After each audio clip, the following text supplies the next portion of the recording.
recipe. So in the week, I had the biggest craving for fish tacos. I wanted salmon tacos. I knew exactly what I wanted in them. So I merged all of these random ingredients together and they were spectacular. They were so good, so yummy. And I asked you guys on Instagram if you wanted me to share the recipe, and a lot of you responded with a yes, please. This is not a classic taco recipe. This is just my idea, what I had in mind, what I brought to life. You guys know how I flow, you know how I rock in the kitchen, and of course I'm going to be bringing in some seasonal ingredients. I threw together this spicy pumpkin seed and wild garlic coriander type of pesto. It's more like a jug though, flavor packed, absolutely delicious. I made up a mango salsa using some local spring onions, which worked perfectly. And for the salmon itself, we're gonna spice it up Cajun style. So we're gonna blend loads of gorgeous spices and herbs together. So feel free to adapt the recipe if you don't do fish. In place, you could use chicken if you eat chicken. If you're vegan, then you could use cauliflower, you could use aubergine, you could use mushrooms,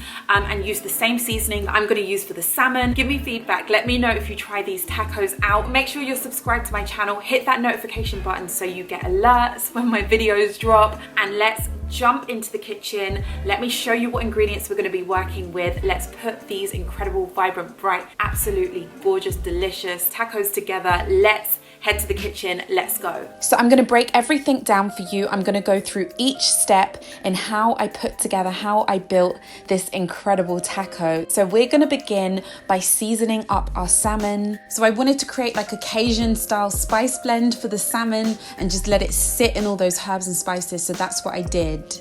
So for this Cajun style type of blend, I put together some dried thyme, some dried oregano, garlic granules, onion powder, some chili flakes, or you could use some red pepper flakes, some cayenne pepper, some sea salt, some black pepper.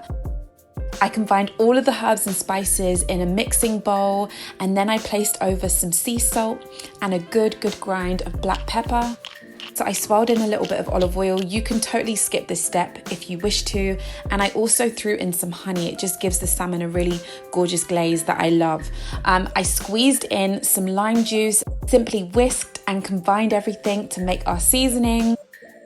So I grabbed my washed and scaled salmon. I just like removing scales when I'm cooking with fish. So the fish was placed in a little kind of like Tupperware container because I'm going to leave it to season for a little while. And I simply smothered the fish with that seasoning. And then I put the container in the fridge to season for about an hour or so. You can definitely leave this overnight, or you could cook it straight away. You know, if you're short for time, that's fine. You can cook it straight away. So when it was time to cook, I placed the salmon on a flat baking sheet. So yeah, I put it on some greaseproof paper on a flat baking tray into a 180-degree oven. I left this piece of salmon in for around 15 minutes or so. Everyone's going to be working with a different piece, a different size of salmon. So yeah, you be the judge of when your salmon's cooked. Just make sure it is cooked, but not, you know, dry or anything like that. So once the salmon is cooked, remove it from the oven. It is going to be smelling so delicious. It is going to be so tempting to eat, but hold yourself back because we haven't quite finished yet. So we're going to move on to this pumpkin seed, wild garlic and coriander type pesto slash jug. I'm not sure if it's a pesto or jug. It's kind of somewhere in between. So we're going to be needing some pumpkin seeds. I always prefer to soak my pumpkin seeds. And actually for a recipe like this, soaked pumpkin seeds work a lot better. If you don't soak your pumpkin seeds but want to add extra flavor, you could also roast them, which I love doing sometimes too. So we're going to be using so much lime juice throughout making these tacos. We definitely need it in this pesto. We need something citrusy, something zesty. So the reason why I compare this to a jug is because we're going to be using jalapenos, and a jug has jalapenos. It's got that spicy kind of pesto feel to it. So the main part of this recipe is wild garlic, which is just so versatile, so delicious in sauces and dips, in pestos. So yeah, we're making use of it because I feel like we're coming to the end of the season. If you don't have wild garlic, do not worry. You could use an actual garlic clove in place, and you could add extra herbs like parsley. It will still be delicious. Work with what you've got. I thought coriander would be a nice addition to this pumpkin seed and wild garlic pesto, so we're going to add in some fresh coriander.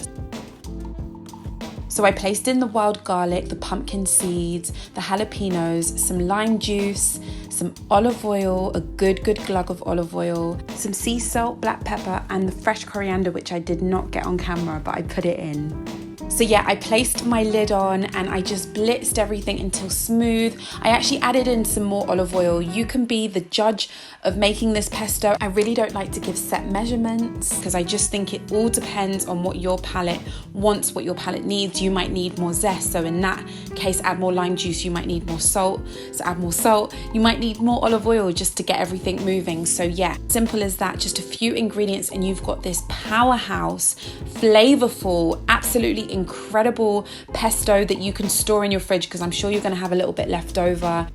So moving on to our bright, vibrant, rainbow feel mango and spring onion salsa. So you're gonna need a mango. This mango was perfection. You know when it's got that like firmness to it, but it's still ripe and you just know it's gonna be sweet and juicy because you can smell it. I hadn't held a mango for like over a year, so as you can tell from my voice, I was excited. I was ready to cut into this mango. So we're gonna be using some red chilies and then we're gonna take our mellow and sweet spring onions. We're gonna chop those up. We're gonna combine everything. So let's begin by chopping up the spring onions and placing them in a mixing bowl. I want the salsa spicy, but not so spicy. So I'm gonna just use a few of the chili seeds. So you can chop the mango up any way you want to. You can just tell how sweet and delicious this one was, can't you? So chop it into small cubes and place your tasty mango into the mixing bowl with the chili and the spring onions. Place over some sea salt. I don't know why I did this, but I put in some cayenne like it needed extra chili, but yeah, whatever. And I threw in some lime juice, giving everything a mix, not to forget the fresh coriander, which is super important. So I combined everything. Some of you might be wondering what I used as like the tortillas, and they were not actually tortillas, even though they look like it. They're called piadinas, I believe, and they're from this company called Costa and Malika.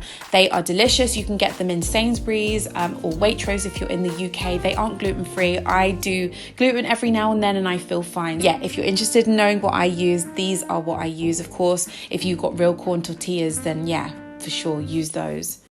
So the final step is just to piece everything together. We've got our tortillas, or piadinas, should I say. We've got our cooked Cajun style salmon, our spicy pumpkin seed and wild garlic pesto, that fruity, vibrant, magical mango and spring onion salsa. And I chopped up a few extras, including some avocado, some red cabbage. Raw or pickled red cabbage is just a must for tacos. And I also just finally chopped some red chili and some jalapeno just to kind of garnish everything. So these piadinas taste even better when you warm them. So yeah, I grabbed my pan and I warmed them up for about 30 seconds on each side. So I began by swirling in that pumpkin seed and wild garlic pesto, followed on by some red cabbage, and then that Cajun salmon, which was cooked to absolute perfection. You can see literally the flavor was running through that salmon. It was spiced, seasoned so well. I placed on top some avocado, that mango salsa, gave it an extra swirl of that wild garlic pesto, and this was the end result. I do not have the words, I cannot find the words to describe how absolutely mind-blowing these salmon fish tacos were. This recipe right here hit the spot. Oh my goodness, yes, yes, yes. I had 4 that day, I had 4 the next day. I'm probably gonna make them again very, very soon. They were everything. So if you are in need of like a flavor hit, you need something that is just gonna knock your socks off, this is the recipe to try. You can get so creative with these tacos, make them your own. You can make up any style of pesto that you like, whatever tastes you enjoy, whatever suits you. Experiment, do not be afraid to experiment. It's almost impossible to say what I love most about this recipe. You guys just have to try it to believe it. You have to try it. So give it a try. Make sure you give it a try. Give this video a like. Let me know that you'd like to see more of my recipes. Thank you guys for watching. Thank you for tuning in. I will see you in my next video, which will probably be very, very soon. Have a brilliant week. Try and carve out a moment for yourself to just enjoy cooking something from scratch. Love you guys so much. See you all soon. Bye. Take your shots in, I can feel it. See my heart.